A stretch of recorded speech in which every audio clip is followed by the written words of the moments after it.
Ah, mas... Não precisa fazer nada de lá nem. Não. Pra mim não. Não, só Marcos. Tudo bom, não precisa nada não. O Whey veio ontem, né? Daí eu passei em Socorro e trouxe ele de tarde. Tá, ele veio de ônibus para Socorro, tá aqui. Vai embora só segunda cedo, vai de moto, na segunda-feira cedo. Tudo certo. Beleza, então. Às vezes vou precisar de tarde. Não sei se o Felipe lá, o Carlos fazendo limpeza lá na casa do Felipe. Tem um colchão lá, vai ver se vai doar, se for doar pra mim.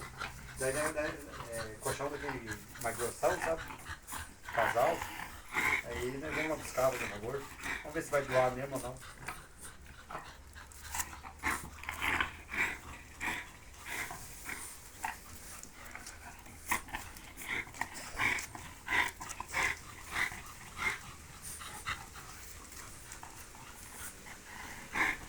Aí, termina aí.